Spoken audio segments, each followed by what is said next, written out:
saya kira ini selesai. Yang anti Arab dan pluralisme agama saya kira selesai. Kira-kira sejak 2 tahun lalu ada narasi-narasi anti Ba'alawi, anti habaib. Loh, ini kok anti habaib, gimana ini kok anti Ba'alawi? Wong Wali Songo di dalam catatan sejarah Ba'alawi, mau dikemanakan Wali Songonya yang menyebarkan Islam ke negeri kita? Lalu dibilang akhirnya apa? Nasab Wali Songo dipindah, dan sampai sekarang dipindah 5 kali. Mulai dari Al-Kazimi, Musa Al-Kazim, kemudian Al-Jilani, kemudian ada yang dipindah ke Al-Idrisi, entah dipindah kemana. Mungkin ya Wali Songonya bingung, loh saya ini kemana kok dipindah-pindah gitu. Ya bingung saudara, dipindah-pindah. Mengapa? Karena Ba'alawi dibatalkan. Loh, gak bisa seperti itu, membatalkan nasab Ba'alawi gak bisa. Mengapa? Nasab Ba'alawi ini kesohihannya ijma ulama, gak ada yang mempersoalkan dari dulu. Ulama ini ijma. Akhirnya apa? Mereka cari-cari alasan, minta kitab sezaman. Loh, memangnya harus ada kitab sezaman? Gak perlu seperti itu. Kitab sezaman itu teori belakangan.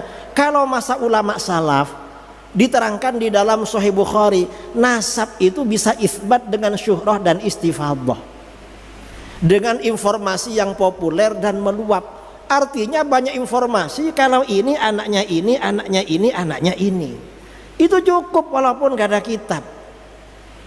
Kalau misalnya diharuskan ada kitab, iya kalau di situ ada yang ngarang kitab. Kalau gak ada gimana? Itu di Sahih Bukhari dan itu ijma ulama, gak harus kitab sezaman. Ini kok dipersoalkan, membahas nasab tapi gak ngerti teori nasab, lalu dibilang batal. Gak ada yang membatalkan. Lalu mereka cari-cari alasan. Apa?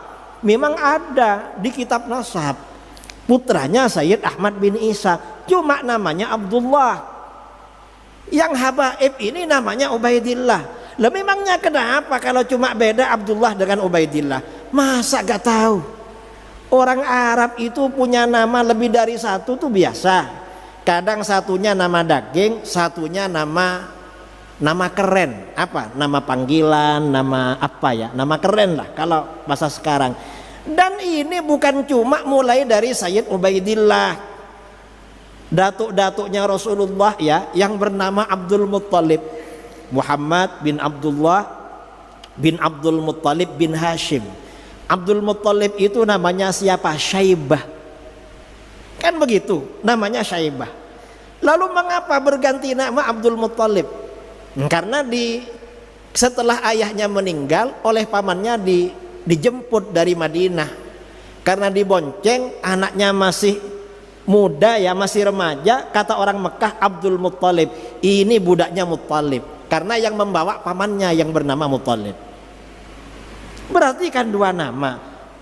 Para sahabat punya 2 nama, ada yang lebih dari 2 nama. Sudah biasa seperti itu. Dan para ulama dari dulu gak mempersoalkan apakah ini Ubaidillah sementara yang ada di kitab Abdullah. Mengapa? Karena ini sudah syuhrah dan istifadah. Gak perlu ragu-ragu masalah ini. Dan ini fitnah saudara, fitnah. Dan yang terlibat ini macam-macam. Ada yang gak ngerti nasab, asalnya dia ini sebenarnya artis. Saya gak tahu namanya siapa itu. Katanya Raja Dangdut. Raja Dangdut itu penyanyi. Dan penyanyi itu gak bagus lah. Karena kata Abdullah bin Mas'ud radhiyallahu an, al-ghina yumbitun nifaq fil qalbi. Nyanyi itu kalau keseringan menumbuhkan kemunafikan dalam hati. Kama yumbitul ma al-baqla fi zar'i, sebagaimana air menumbuhkan sayur-sayuran di dalam pertanian. Munafik. Jadi orang suka nyanyi munafik. Masa orang munafik mau dijadikan rujukan? Yang bener lah. Kemudian bughdu ahlil bait nifaq, cinta keluarga Nabi munafik, akhirnya gabung sama-sama munafik. Gak bisa menjadi rujukan.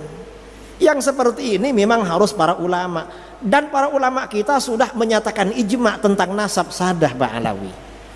Cinta Ahlul Bait ini penting. Mengapa? Pemersatu kita umat Islam, pengingat kita agar kita senantiasa ingat kepada Rasulullah. Makanya sabda Rasulullah SAW, wa ahibbu ahla baiti li hubbi, cintai keluargaku karena mencintai aku. Bukan karena dia alim, bukan karena dia ganteng, bukan karena dia khair, sering ngasih. Karena kalau mencintai Habib karena alim, sama yang bodoh-bodoh kita benci. Gak boleh itu. Kalau mencintai Habib karena soleh, sama yang nakal kita benci, gak boleh. Jangan dibenci. Karena cinta, habaib yang nakal-nakal diajak untuk menjadi orang soleh. Itu caranya. Kita ini harus apa? Cinta kepada para habaib, tetapi yang konstruktif, ya, yang membangun. Artinya kalau yang alim diposisikan sebagai ulama, menjadi panutan. Yang tidak alim ya dicintai aja lah. Karena sekarang nih kadang-kadang karena Habib walaupun nggak bisa apa-apa suruh ceramah, akhirnya kacau, nanti salah, akhirnya habaib semuanya yang disalahkan. Ini akhir zaman saudara. Ini memang apa namanya miring ke kiri, dan ini gak boleh. Saya kira ini ya yang perlu saya sampaikan. Mudah-mudahan bermanfaat ya, mudah-mudahan istiqomah. Saya ini tadi dibilang oleh Habib Nabil dari Sidogiri, maksudnya saya alumni Sidogiri. Pesantren saya Sidogiri didirikan oleh Sayyid Sulaiman bin Abdurrahman Basyaiban Al-Hadrami. Basyaiban itu Ba'alawi, pesantren tertua insyaallah di Indonesia. Usianya hampir 300 tahun. Mudah-mudahan bermanfaat. Kurang lebihnya mohon maaf. Yang sebesar-besarnya, assalamualaikum warahmatullahi wabarakatuh.